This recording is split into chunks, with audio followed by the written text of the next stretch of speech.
نخستین قطار ایرانی 82 سال قبل به حرکت در اومد و حالا پس از 82 سال برای اولین بار این لوکوموتیو با یک موتور کاملا ایرانی حرکتش رو آغاز میکنه. مالکیت معنویش کلا متعلق به ایران هست. طراحیش توسط همکاران خود ما با مشاورین برتر دنیا انجام شده که درصد بالایی از این کار در واقع توسط متخصصین ایرانی بوده. از امروز این پیکر آهنین با قلب تپنده ایرانی در خدمت ناوگان ریلی کشوره.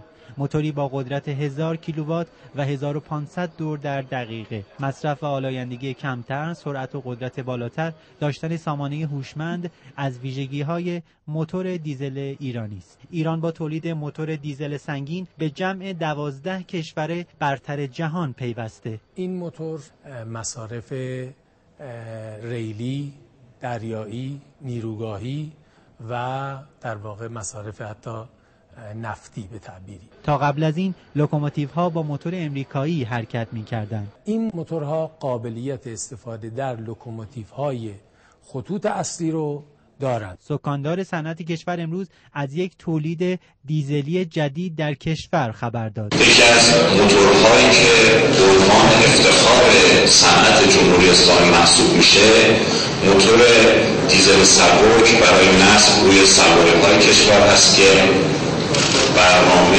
تولید اون رو داریم و خوشبختانه مراحل اولیه طراحی و تولید نمونه اون با موفقیت به سرانجام رسیده. مصرف در واقع نفت و گاز با مصرف 5 لیتر در هر 100 کیلومتر رو داره. ایران یک شاهراه بزرگه و دولت نگاه ویژه‌ای به بخش ترانزیت داره. اگر بتوانیم ترانزیت کشور رو به عدد قابل توجهی برسانیم به اندازه درآمدهای نفتی از اون درآمد کسب خواهیم کرد. برای همین طراحی کردیم از منابع داخلی و خارجی بتوانیم شمال و جنوب و غرب و شرق کشور رو به هم متصل کنیم.